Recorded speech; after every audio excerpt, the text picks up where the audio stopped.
Bonjour à tous, c'est Raphaël. Comme on n'a pas l'occasion de se rencontrer cette année physiquement pour l'Assemblée générale des Moldaves, j'imagine que vous avez reçu une enveloppe la semaine passée avec à la fois le rapport de gestion et à la fois le petit roman photo. J'en profite pour remercier Gilles de Stex, le coopérateur, d'avoir fait un très très beau travail de mise en page. Je trouve que le roman photo notamment est assez exceptionnel. Il y a des chouettes photos et c'est un chouette souvenir. Et je fais cette petite vidéo, comme on l'a convenu au conseil d'administration, pour vous donner deux, trois nouvelles euh, qu'on n'a pas écrites dans le rapport de gestion, puisqu'on pensait vous rencontrer au mois d'avril.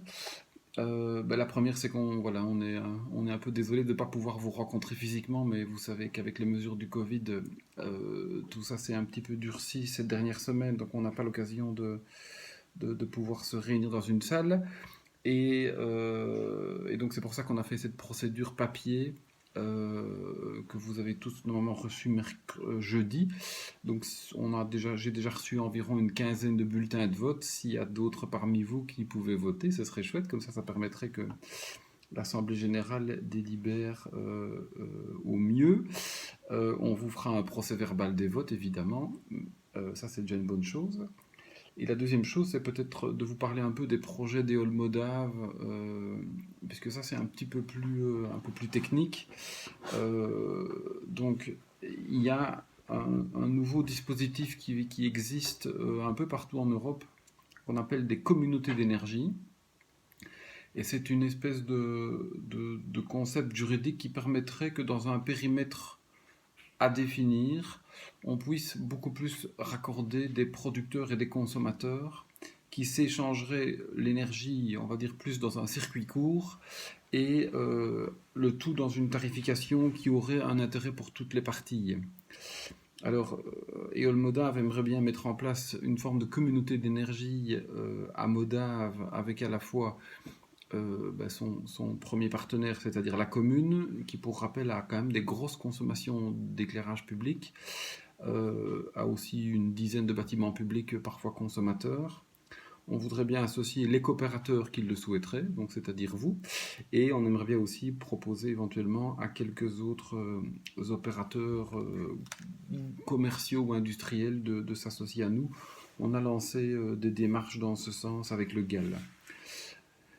Alors initialement, on imaginait lancer ça déjà dès 2020, mais il se fait que il y a un cadre légal pour les communautés d'énergie, et ce cadre légal qui est adopté par le gouvernement wallon n'est pas encore totalement arrêté. On va dire qu'on a la charpente, mais on n'a pas encore vraiment le niveau de détail.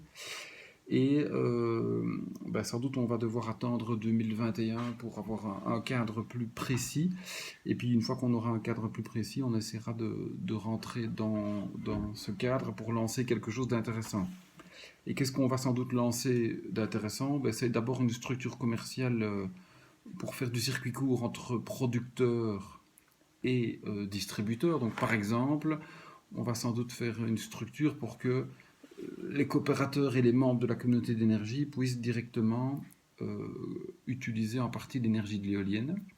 On va aussi augmenter le nombre d'installations puisqu'on voudrait bien proposer à la commune de mettre en place un mécanisme pour installer pas mal de panneaux photovoltaïques sur un maximum de bâtiments.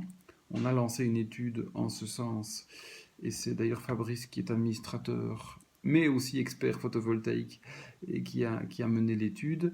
Et puis, on va peut-être essayer d'envisager de déployer d'autres sources de renouvelables. On pense notamment éventuellement à déployer l'une ou l'autre éolienne de plus petite puissance à Modave. Il y a encore place dans un ou deux endroits pour en mettre une. Et donc, mais des machines plus petites qui permettraient d'augmenter la capacité de production. Vous savez que si on doit arriver à augmenter substantiellement la production de renouvelables pour 2030 et pour 2050 pour des changements climatiques, c'est qu'on a encore besoin de faire des efforts. Donc voilà, ça c'est un peu le projet qui va encore nous guider en 2000, fin 2020 et surtout début 2021. Je crois que ça méritait bien une petite vidéo. De toute façon, on vous tiendra informé de ce que l'on met en place. Pour le moment, on est plutôt dans une phase d'étude et de suivi, et on va sans doute essayer de déployer quelque chose de plus concret, à mon avis, dès le printemps 2021, quoi. On est un peu dépendant du cadre réglementaire de la région wallonne, qui va sans doute se clarifier au printemps 2021. Voilà.